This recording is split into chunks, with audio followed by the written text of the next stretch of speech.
Sermon writing, it can be a weekly trudge through the mud. Sometimes the words flow and sometimes they have to be fought for, every single word. And this isn't just the case for people new to preaching, this can be the case for seasoned preaching veterans as well. So if you've been struggling in sermon writing, understand this from the outset. You're not alone. Improvement in sermon writing is absolutely possible, but the first step toward improving is to recognize what not to do. So let's get into it. In this video, I'm going to share with you the top 10 mistakes preachers make in sermon writing. Number 1, don't outline your thoughts. Just start writing. If you want to ensure that writing your next sermon is going to be difficult, like going mudding in a smart car kind of difficult, then go ahead and just start writing that sermon without any plan as to how you should organize your thoughts.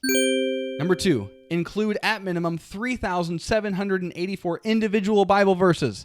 Like a college freshman trying to load their paper up with quotes to hit the word count, just throw in as many verses as you possibly can. Make the exegesis of each text merely be another verse until you finally throw in 3 points and call it a day. Number 3, keep illustrations to a bare minimum. Maybe just don't include them at all. Jesus taught through storytelling, but hey, you're not Jesus, so don't even bother. After all, everyone is already thinking of 2 or 3 illustrations from their weekend that perfectly illustrate the text in their minds. They're already doing that. Number 4, whatever you do, don't build tension in the sermon. Every day, we live with tension. Every story is littered with tension points that build and build and build. The best stories, they're filled with tension. The worst stories, there's no tension at all. Tension, it motivates us. It captures our attention, but tension has no place in a sermon. Number 5, assume everyone knows that Bible passage you're referencing. Of course, biblical literacy has been on a nosedive, but that doesn't affect your people, especially those first-time guests you have over there in the left section. Halfway back, they know the story of Korah. You don't need to explain it, set it in context, or even give it a second thought. Use it as an illustration, a teaching point, or even make your application something like, don't be Korah.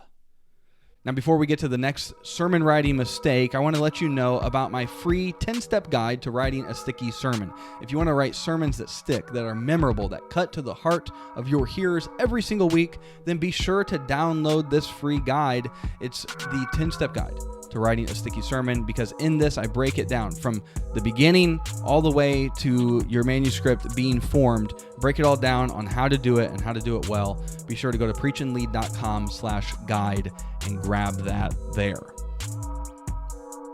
Go ahead. Just pause this. Go there. Okay, let's get back to it. Number 6, presume everyone knows the significance of Jesus died for you. They get it. That's all you need to say. I mean, sure, the New Testament writers saw it a point to remind people who already follow Jesus of the significance of Jesus' life, death, resurrection, and ascension, but that was then. This is now. Don't explain why it's significant. They already know. Oh, and those people who are attending church for the first time, Jesus died for you certainly is a sufficient gospel message. Why did he die for me? Hopefully they'll come up front during invitation time and find out. Number 7, write without transitions. Just yank the steering wheel abruptly. Everyone understands you've got places to get to. This one sermon trip has 10 destinations and you need to get to each one of them in due time. So instead of putting your turn signal on, slowing down, and letting people anticipate where you're going, just start turning while pulling the emergency brake and then smash the gas. I promise you, the casting director for the next Fast and the Furious will be calling in no time.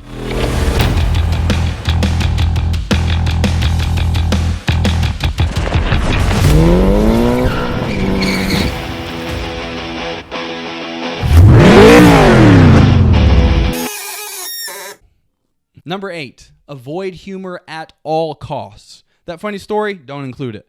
That funny one-liner, steer clear of that one.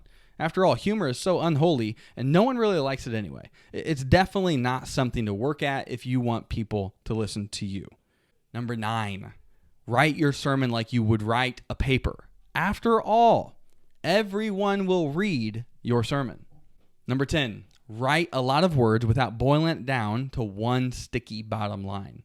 There's nothing better than helping people wonder what they're supposed to take away from your message. When you don't even know your own takeaway from what you're writing, you can bet your bottom dollar that your hearers will be even more confused. Okay, but seriously, if any of those resonate with you, if they hit too close to home, then be sure to watch this video, because I will break it down on how to preach to the heart so that you don't make these mistakes in a sermon.